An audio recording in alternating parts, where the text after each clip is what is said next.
자, 여러분 안녕하세요. 민법 연습 제5주 수업 시작하도록 하겠습니다. 이번 주는 계약 강론 부분에서 남은 계약들 모두 다 하는 건 아니고요. 도급 계약과 조합 계약과 임치 계약의 경우를 살펴보도록 하겠습니다. 이 부분들은 사실 사례형 문제로는 잘 출제되지 않습니다. 그리고 뭐 이제 객관식 선택형 같은 경우에는 조합 계약이나 이제 임치 계약, 조합 계약이나 이제 도급 계약 같은 경우에는 선택형 문제로는 좀 자주 출제가 되고요. 임치 계약 같은 경우에는 선택형 문제로도 잘 출제되지 않죠. 그래서 상대적으로 좀 비중이 낮은 부분이긴 한데, 네, 뭐 예를 들면은 그 임치 계약 같은 경우에 소비 임치의 경우에는 예전에 이제 그 예금 계약 관련해서 객관식 문제가 한번 출제된 적이 있었고요. 그 다음에 공동 예금과 관련해서 이제 공동 명의 예금과 관련해서 또 사례 문제가 출제된 적이 있습니다. 출제 빈도는 낮지만은 일단 출제 빈도가 낮기 때문에 출제가 되었을 경우에는 좀 당황할 수 있는 그런 부분이긴 하죠. 자, 뭐 이제 상대적으로 좀 사례 문제 비중이 낮기 때문에 요번 시간에는 여러분들 이제 시험 보는 시간이 이렇게 100점에 60분이 아니고요. 50점에 30분 정도밖에 안 됩니다. 그래서 30분 정도 시간을 여러분들이 지켜가면서 사례 문제를 풀면 될 것 같습니다. 자, 그럼 이제 이론 관련된 부분들 하나씩 살펴보도록 하겠습니다. 자, 먼저 도급 계약부터 살펴보도록 하죠. 자, 도급 계약에서는 여러분들이 신축 건물의 소유권 귀속에 관련된 내용들을 잘 알고 있어야 되겠죠. 자, 신축 건물 같은 경우는 원칙적으로 자신의 재료와 노력으로 건물을 건축한 자가 건물을 원시 취득하게 됩니다. 하지만 예외적으로 당사자 사이에 별도의 약정이 있는 경우에는 도급인이 소유권을 취득하는 경우도 있습니다.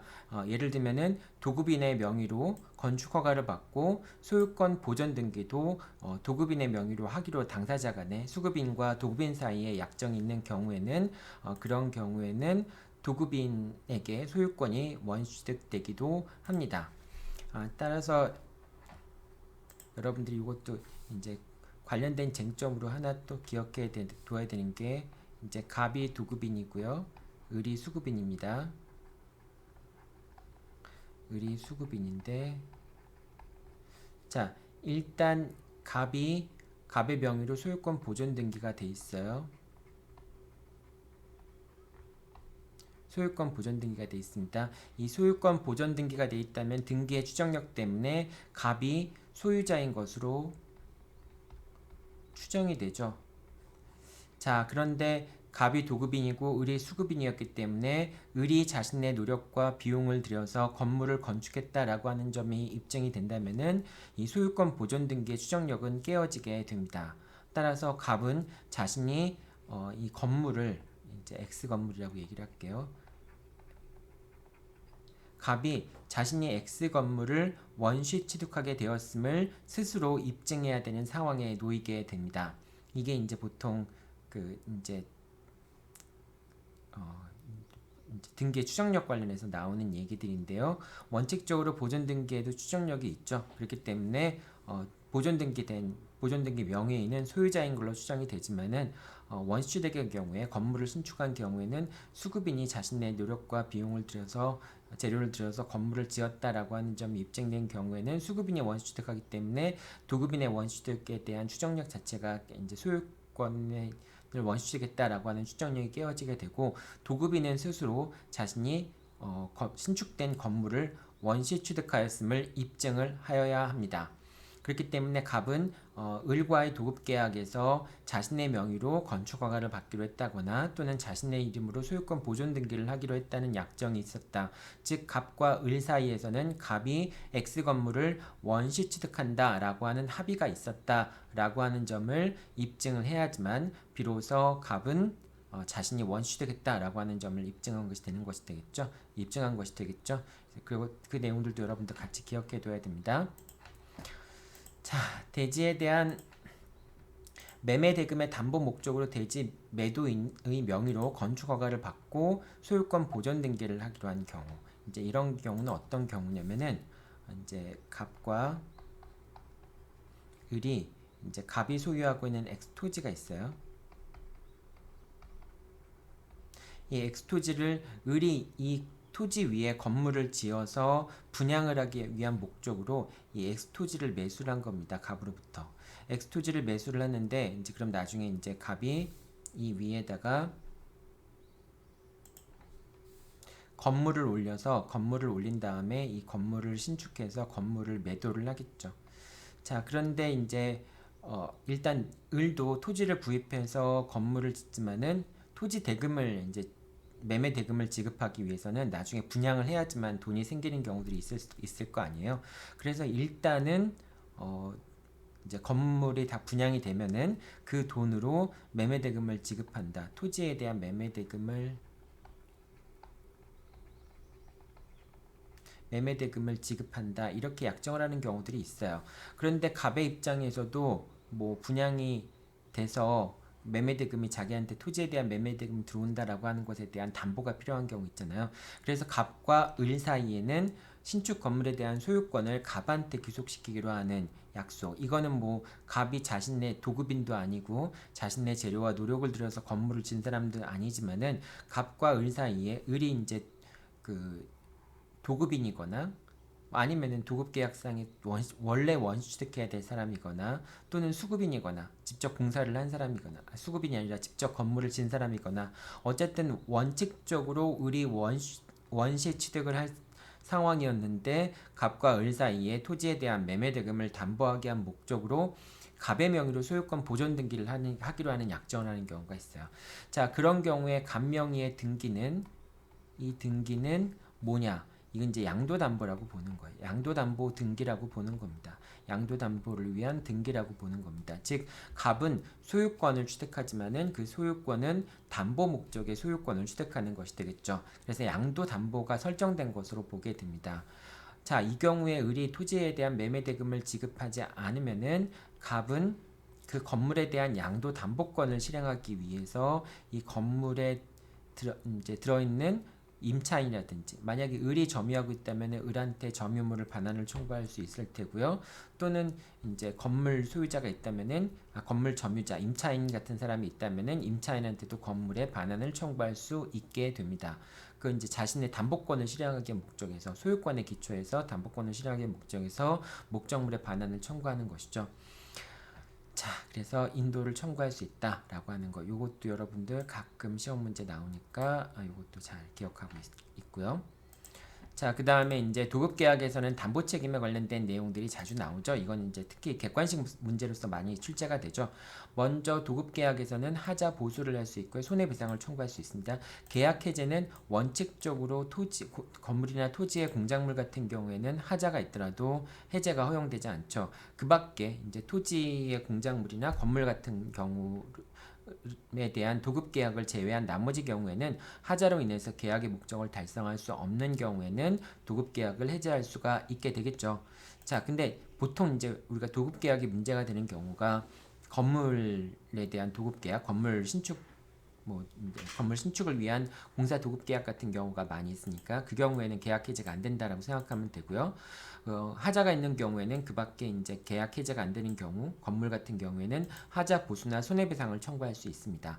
자, 근데 하자 보수를 청구하기 위해서는 언제나 하자 보수를 청구할 수 있는 건 아니고요.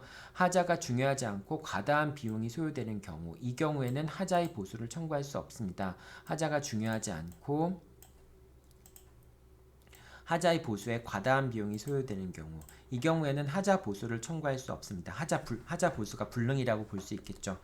자, 이 경우에는 하자 보수에 가름하는 손해배상도 허용되지 않습니다. 하자를 보수해달라고 요구할 수 없는데 하자의 보수에 가름하는 손해배상, 즉 하자를 하기 위해서 들어가는 비용의 손해배상을 청구하게 되면은 그거는 하자 보수를 청구하는 것과 다를 것이 없죠. 그렇기 때문에 하자 보수에 가름하는 손해배상도 청구할 수 없고요. 다만 이 경우에는 하자로 인해서 목적물의 가치가 낮아진 것에 대한 가치 하락분에 대한 손해배상만을 청구할 수 있게 됩니다. 자, 그 다음에 이제 그 하자가 발생했을 경우에는 하자의 보수를 청구하지 않고 손해배상을 청구하는 것도 가능한데요. 이 손해배상과 보수의 지급은 동시행 관계입니다. 따라서 이 경우에는 이제 손해배상액에 해당하는 만큼의 이제 보수의 지급을 거절할 수 있게 됩니다. 따라서 만약에 수급인이 하자의 보수를 해버리게 되면은 그럼 뭐 전체 보수를 다 지급해야 되겠죠. 자, 그리고 이 도급 계약에서의 손해배상 같은 경우에는 원칙적으로 무과실 책임인 거죠. 무과실 책임이기 때문에 과실상계에 관한 규정이 직접적으로 적용이 되진 않습니다. 하지만은 하자 발생 및 확대에 기여한 도급인의 잘못이 있다면은 그 부분을 손해배상액을 산정함에 있어서 이제 고려할 수가 있게 됩니다. 즉 과실상계에 관한 규정이 유추 적용된다고 볼 수 있겠죠. 자, 이게 이제 그 도급의 담보 책임에 관한 주요 내용이고요. 아까도 얘기했지만 계약 해제 같은 경우에는 건물이나 토지 공작물 같은 경우에는 뭐 토지의 공작물 같은 경우에는 계약 해제를 할 수가 없게 되죠.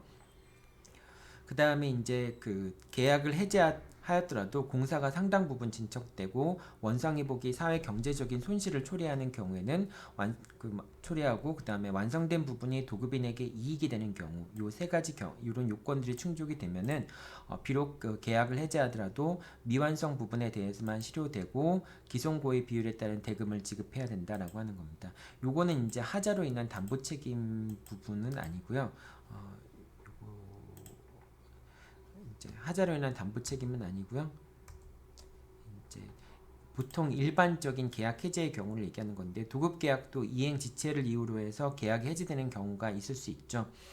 자, 계약이 해제되더라도 공사가 일단 상당 부분 진척이 됐고 원상회복하는 것 자체가 사회 경제적인 낭비가 되고 그 다음에 그 완성된 부분 자체가 도급인에게 이익이 되는 그런 상황이라고 한다면은 그러면은 그 계약 해제의 효력은 미완성된 부분에 대해서는 미치지 않고 기존고 비율에 따른 대금을 지급해야 되는 그런 결과가 될 수도 있다라고 하는 점입니다. 요거는 지금 그 여러분한테 제공되는 수업 자료에는 이 담보 책임 부분에 들어가 있는 내용들은 아니고요. 일반적으로 이제 도급 계약이 해제되는 경우에 뭐 이제 이행 지체를 이유로 해제되는 경우가 있을 수도 있잖아요. 이제 그렇게 해제되는 경우에는 일단 공사가 진척이 되었고 원상회복이 사회 경제적인 손실을 초래하는 그런 경우에는 이제 계약 해제의 효과가 소급효가 일정 부분 제한된다. 이렇게 이해하면 됩니다. 자, 그 다음에 이제 도급 계약에서는 하자의 보수와 이제 그 동시행 관계에 있는 거죠. 그래서 도급 계약에서의 하자가 있음을 이유로 보수의 지급을 거절할 수 없으며 하자로 인한 손해배상 또는 하자의 보수와 보수의 지급이 동시 이행임을 주장할 수 없습니다. 자, 단순히 하자가 있다는 이유만으로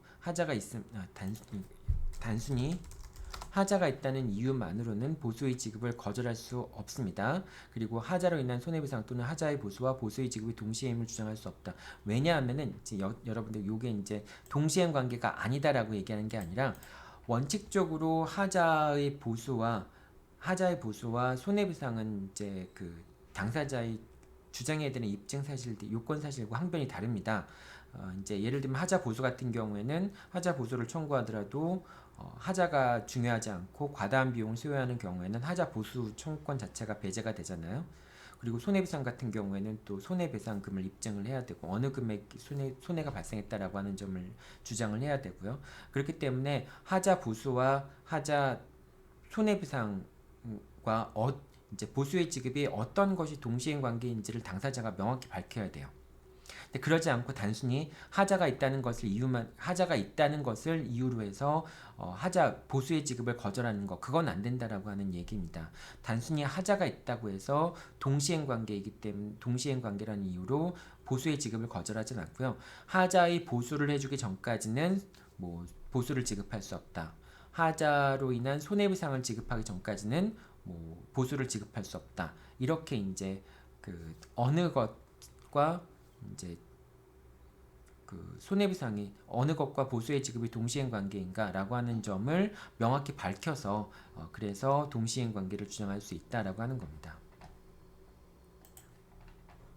여러분들 요 얘기가 요 이제 약간 좀 오해를 할 수 있을 것 같은데 하자로 인한 손해배상과 하자의 보수 이 두 가지 A 또는 하자의 보수로 인한 손해배상 또는 하자의 보수 이 두 가지를 뭉뚱그려서 보수의 지급이 동시행 관계이다라는 주장을 할 수 없다는 얘기입니다. 즉 뭐 하자 보수를 청구했으면은 하자 보수와 보수의 지급이 동시행 관계이다. 또는 손해배상을 청구했으면 손해배상과 보수의 지급이 동시행 관계이다. 이렇게 주장을 할 수 있다라고 하는 겁니다. 단순히 하자가 있다는 것만 이유로 해서 보수의 지급을 거절하는 건 안 된다라고 하는 겁니다. 자, 그다음에 이제 조합 계약 살펴보도록 하겠습니다. 자, 조합 계약에서 조합체는 권리 능력이 없습니다. 당사자 능력이 없고요. 여러분이 지금 배우는 조합이라고 하는 건 계약 관계인 거죠. 그렇기 때문에 조합체라고 하는 것은 어떤 단체적인 성격을 갖는다고 할지라도 그 조합체 자체는 단순한 사람의 모임에 불과하고 권리 능력이나 당사자 능력을 갖지 않습니다. 그래서 여러분들 조합체라고 하는 거 이제 흔히 조합체라고 하면 어떤 단체성이 인정된다라고 오해하기 쉬운데요. 그러지 않고요. 이제 조합체는 단순히 이제 그 계약 관계를 공동으로 하는 그런 공동으로 조합 계약을 체결하는 그 관계에 불과합니다. 물론 경우에 따라서는 우리가 조합이라고 할 때 뭐 예를 들면 농업협동조합 이런 조합이라고 할 때 조합이 특별법상의 법인격을 갖는 경우들이 있습니다. 뭐 예를 들면 재건축 조합이라든지 뭐 그런 조합들이 마찬가지죠. 뭐 중소기업 협동조합 이런 경우에는 조합이란 말을 쓰고 있지만은 그때의 조합은 민법상 조합계약에서 얘기하는 조합은 아니고요. 그 조합원들을 구성원으로 하는 법인에 해당합니다. 그래서 여러분들이 그런 특별법상의 조합과 민법상의 조합계약은 완전히 구분을 해야 됩니다. 자, 조합계약 같은 경우에는 특수성을 갖고 있습니다. 어떤 특수성을 갖고 있냐면은 조합계약의 해지로 인한 원상회복이 허용되지 않습니다. 여러 사람이 함께 사업을 수행하는 것이 조합계약의 특징이기 때문에 뭐 조합계약이 한 사람에 대해서 해지가 됐다고 해서 원상회복, 출자된 것을 다시 반환하거나 그러는 것은 아니고요. 그래서 조합계약의 탈퇴나 제명은 가능하지만은 조합계약의 해제와 해지는 허용되지 않는다라고 하는 겁니다. 그리고 의사표시에 하자를 이유로 해서 조합계약을 역시 취소할 수 없다라고 하는 겁니다. 그러니까 보통 계약에 관한 일반적인 이론, 계약 해지와 해제가 허용된다든지 하자를 이유로 하는 취소가 허용되진 않는다라고 하는 겁니다. 이런 경우에는 해산이나 제명이나 탈퇴에 의해서 법률관계가 정리가 됩니다. 그러니까 나가는 방법이나 자르는 방법이나 또는 조합체를 그냥 끝내는 방법에 의해서 조합계약이 정리가 된다라고 하는 겁니다. 자, 조합의 업무 집행의 경우에는 통상사무와 특별사무를 두 가지를 구분해서 봐야 되는데요. 통상사무인 경우에는 각 조합원이나 각 업무 집행 조합원이 단독으로 사무를 수행할 수 있습니다. 그런데 특별사무 같은 경우에는 그러니까 업무 집행 조합원이 없는 경우에는 조합원의 과반수로 그 특별사무에 관한 내용들을 결정을 하고요. 업무 집행 조합원이 있는 경우에는 조합원의 과반수로 결정을 하게 됩니다. 그리고 업무 집행 조합원이 한 명인 경우에는 단독인 경우에는 단독으로 특별사무에 관한 내용들을 정하게 됩니다. 자, 이 조합재산의 처분 변경은 통상적으로 이제 특별사무에 해당하기 때문에 이 합의자 전원의 동의가 필요한 것은 아니고요. 그러니까 업무집행조합원의 과반수 또는 업무집행조합원이 없는 경우에는 조합원의 과반수로 이제 조합재산 처분 변경에 대한 결의를 할 수 있습니다. 근데 여기서 얘기하는 조합재산의 처분의 경우라고 하는 것은 조합의 사무와 관련된 그런 조합재산의 처분을 얘기를 하는 겁니다. 예를 들면은 그러니까 약간 좀 과장해서 얘기한다면요. 건물이 이렇게 있을 때 여기서 이제 식당을 이제 여러 사람이서 식당을 영업을 할 때 이제 음식을 주문해서 판다든지 할 때 그 음식도 뭐 조합체에서 어떤 음식물을 만들었을 때 그 음식물의 소유권도 조합원들이 합의일 수밖에 없겠죠. 근데 그 음식물을 팔 때마다 조합원들이 모여서 그 음식물을 파는 것에 대한 뭐 조합원 과반수의 결의라든지 그러니까 그 전체의 전원의 동의라든지 이런 걸 얻어서 결정한다라고 하는 건 좀 우습죠. 그래서 이런 경우에는 통상 사무이기 때문에 뭐 이제 음식물을 파는 거라든지 이런 거는 보통 이제 조합원 과반수가 결정하거나 조합원 업무집행 조합원의 과반수로 결정을 하게 되죠. 그런데 이제 이렇게 통상적인 사무 같은 경우에는 전원의 동의가 필요 없다라고 하면 되는데 만약에 이 식당 건물이 합의물인데요. 이게 조합원들의 합의인데 이걸 파는 거 이거는 특별사무라고 얘기할 수 없겠죠. 이거는 조합 재산을 파는 것이기 때문에 합의물을 파는 것이기 때문에 전원의 동의가 필요하다. 이렇게 이제 여러분들이 파악을 하면 될 것 같습니다. 그리고 그 조합의 합의물을 처분하는 경우에 그러니까 조합 재산을 처분하는 경우에 그것이 특별 사무에 해당하는 경우에는 조합원 과반수의 결의로서 이제 찬성으로서 조합 재산을 처분하는 것이 가능하게 되겠지만은 어쨌든 조합 재산의 합의물, 조합 재산인 합의물을 처분할 때는 당연히 전체 조합원이 당사자가 돼야 된다. 물론 이제 당사자 이름을 다 기재하진 않고요. 그 조합원 업무집행 조합원 대리인만 한 명만 기재를 하면은 다른 조합원들의 대리인으로서 계약을 체결한 것이다. 이렇게 이제 얘기할 수 있겠지만은 법리적으로는 당연히 합유자 전원의 명의로 팔게 된다. 결정은 과반수로 결정할 수 있지만은 최종적인 명의는 결국 합유자 전원이 그 합유물에 대한 당사자가 된다. 이렇게 생각하면 됩니다. 자, 그리고 조합재산, 아까 이제 조합의 사무와 관련된 조합재산의 처분과 변경은 합의자 전원의 동의가 필요한 건 아니고요. 조합원 과반수 또는 업무집행조합원의 과반수로 정할 수 있다라고 얘기를 했는데, 그런데 그런 경우라고 할지라도 조합원들이 특약으로 전체 조합원의 동의를 요구하는 그런 걸로 정할 수도 있습니다. 즉, 조합의 특별사무에 해당하는 조합재산을 처분하는 것은 조합원의 과반수 또는 업무집행조합원의 과반수로 정할 수 있지만 조합계약으로 특별사무에 해당하는 조합재산의 처분도 조합원 전원의 동의를 얻도록 하는 그런 특약을 하는 것도 가능하다라고 하는 겁니다. 그리고 합유물에 대한 소유권 이전 등기에 대한 소송, 합유물에 대해서 소유권 이전 등기를 청구하는 소송 같은 경우에는 필요적 공동소송이다라고 하는 겁니다. 그러니까 지분 자체가 없어요. 합유물에는 지분이 없습니다. 조합 재산에 대해서 전체적인 조합원의 지위에서 조합 재산에 대한 지분은 있을 수 있지만은 각각의 조합 재산에 대한 합유물에 대한 지분이라고 하는 건 인정되지 않습니다. 그렇기 때문에 거기서 뭐 지분만을 떼서 이전한다든지 그런 것도 허용되지 않아요. 그러니까 공유물과는 달리 공유물 같은 경우에는 등기부에 각 공유자들의 지분이 표시가 되어 있잖아요. 그런데 합유물 같은 경우에는 지분이 표시되어 있지 않습니다. 그 얘기는 지분 자체가 없다라고 하는 걸 의미하는 것이죠. 그러니까 그 합유물에 대한 소유권 이전 등기를 청구하는 것도 전체 조합원들을 대상으로 해서 합유물에 대한 이전 등기를 청구해야 된다라고 하는 겁니다. 그런 의미에서 필요적 공동소송이라고 하는 겁니다. 자, 그 다음에 조합의 대외적 관계입니다. 조합원은 조합 채무에 대해서 손실 부담의 비율로 이제 여러분들이 손실 부담의 비율과 출자 비율 두 가지가 나오는데요. 여기서는 이제 손실 비율의 부담입니다. 손실 부담의 비율입니다. 손실 부담의 비율로 원칙적으로 조합 채무에 대해서는 책임을 지게 되고요. 그리고 조합 채무도 다수 당사자의 채권 관계는 원칙적으로 분할 채권 채무 관계가 원칙이죠. 따라서 손실 부담의 비율로 각 조합원들이 분할 채무를 부담하게 됩니다. 상대방 입장에서는 손실 부담 비율을 알 수 없는 경우에는 각 조합원에게 균분하여 권리를 행사하는 것도 가능합니다. 자, 원칙적으로는 분할 채무가 원칙인데요. 그런데 다음과 같은 경우에는 조합원들이 부담하는 채무가 연대 채무이거나 불가분 채무가 됩니다. 어떤 경우가 그러냐? 불가분 채무가 되거나 그러니까 조합원들이 같이 이제 전체에 대한 책임을 부담하는 채무를 부담하는 그런 경우. 첫 번째 경우에는 조합 채무가 불가분 채무이거나 연대 특약이 있는 경우. 채무 자체가 불가분인 경우에는 불가분 채무를 부담할 수밖에 없겠죠. 그리고 조합원들 사이에 연대의 특약이 있는 경우. 그런 경우에는 연대 책임을 부담하게 됩니다. 그리고 또 조합 채무가 상행위로 인해서 발생한 채무인 경우에는 상행위로 인해서 발생한 채무의 경우에도 역시 연대 채무가 성립하게 됩니다. 자, 그리고 조합원의 합유물에 대한 지분은 그러니까 조합원의 합유물에 대한 지분을 압류하는 것은 불가능합니다. 아까도 설명을 했지만은 합유물에 대해서는 지분이 없어요. 조합원들이 지분을 갖지 못합니다. 개별적인 합유물에 대해서는 지분이 없기 때문에 이 지분에 대한 압류도 불가능합니다. 다만 조합원의 지분에 대한 압류, 조합원의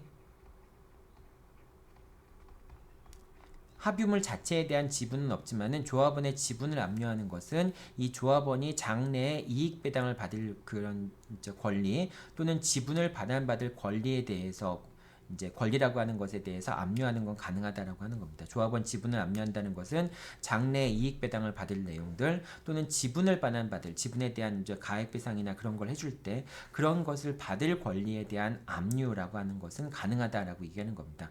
그러니까 합유물 자체에 대해서는 지분이 없기 때문에 개별적으로 지분이 없기 때문에 그 합유물에 대한 지분을 압류하는 것은 불가능하지만 조합 재산에 대해서 그걸 이익 배당받는다, 지분을 반환받을 것에 대한 돈으로 이제 청산받을 것에 대한 그러한 권리, 그런 의미에서의 지분은 압류가 가능하다라고 하는 겁니다. 여러분들이 이제 조합에 대한 등기부로 보면은 왜 조합 재산을 압류할 수 없는지 그런 걸 쉽게 알 수 있을 거예요. 자, 그 다음에 조합의 종료입니다.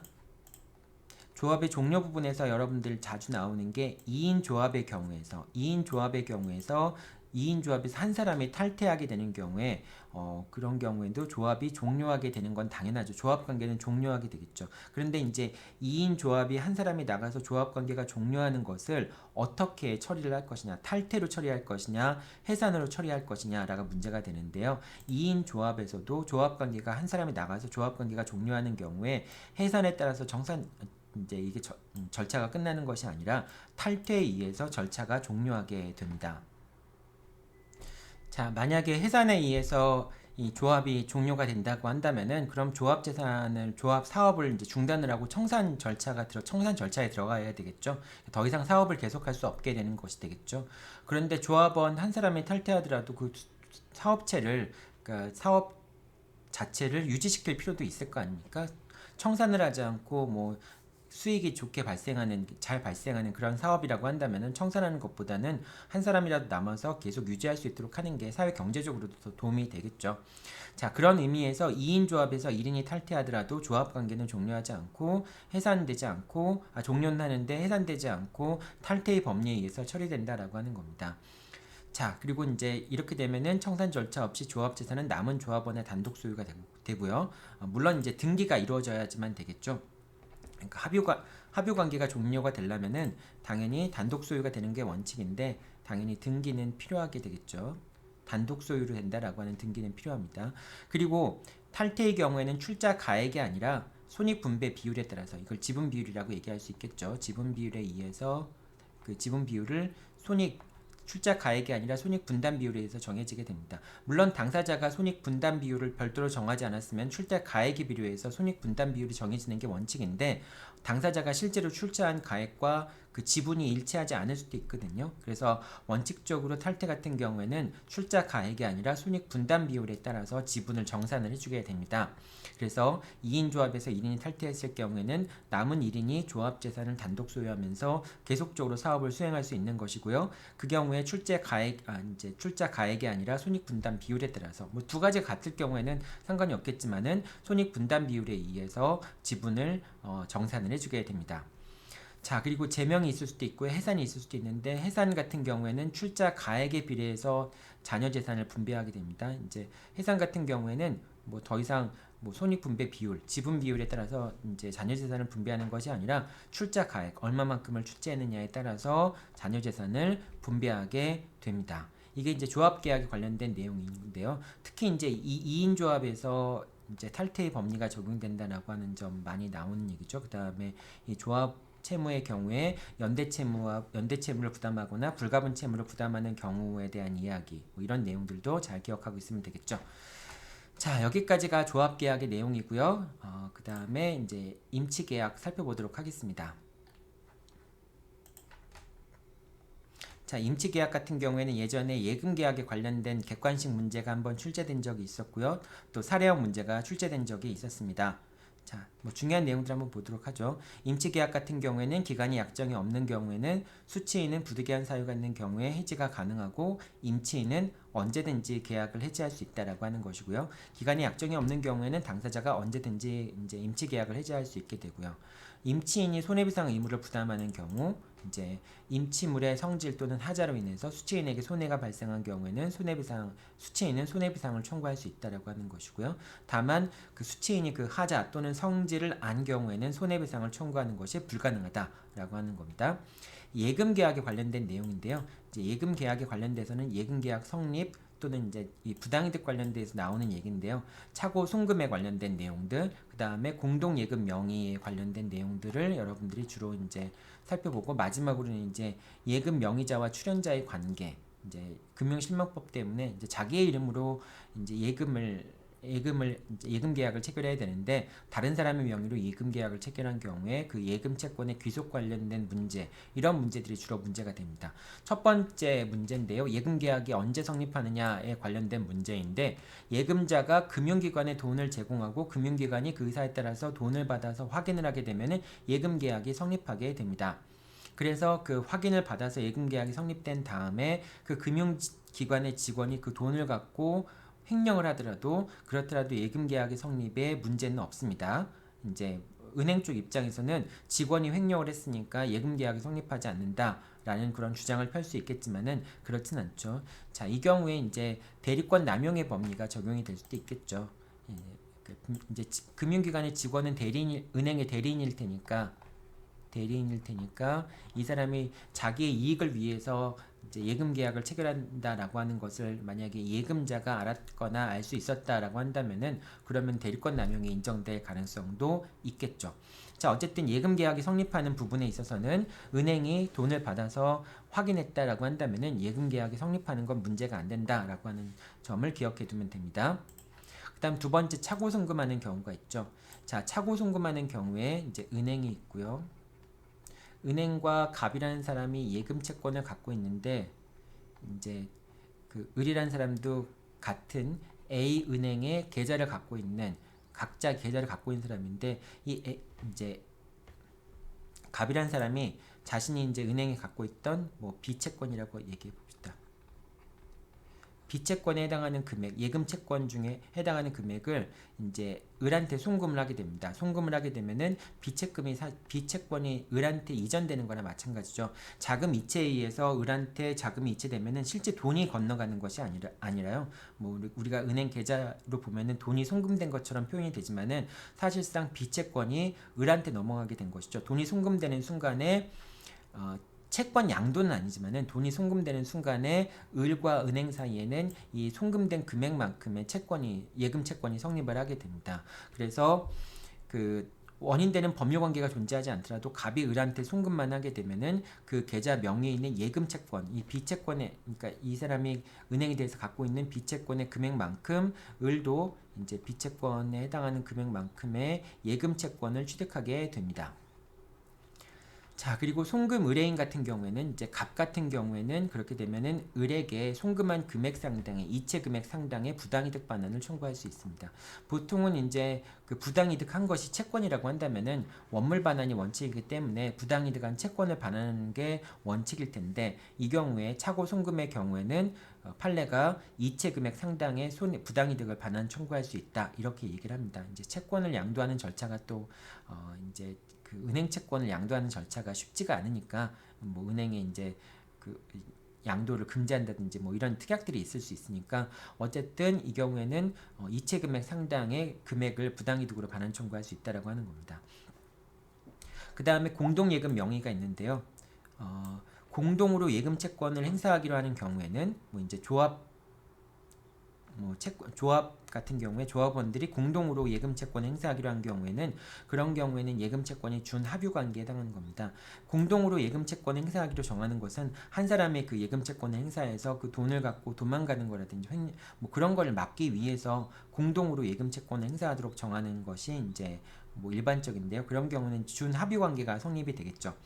그런데 동업 이외의 관계라고 한다면은 그냥 뭐 그 특정한 목적을 위하여 공동 명의로 그러니까 동업이 아닌 어떤 특정한 목적을 위해서 그 예치를 하고 그 목적 달성 전에는 단독으로 예금을 인출할 수 없도록 하는 경우, 주로 이제 분양대금 같은 경우가 그렇죠. 공동으로 사업하는 것이 아니라 분양대금을 입금한 다음에 이제 뭐 분양이 완료된다든지 그런 경우에 서로 얼마만큼의 금액을 가져간다라고 하는 그런 경우에는 이런 경우에는 그 예금 채권 자체가 처음부터 단독으로, 그러니까 합유 관계가 성립되는 것이 아니라 분할적으로 예금 채권이 각자 그 예금 명의인한테 귀속이 된다라고 얘기를 합니다. 그래서 예금 채권에 대한 관리 처분권도 각자에게 귀속이 되고요. 강제 집행도 가능하다라고 하는 겁니다. 합유물 같은 경우에는 합유자 한 사람에 대한 채권을 갖고 합유물 전체에 대해서 그 이제 압류와 강제 집행하거나 그런 것이 불가능하잖아요. 근데 이런 경우에는 이제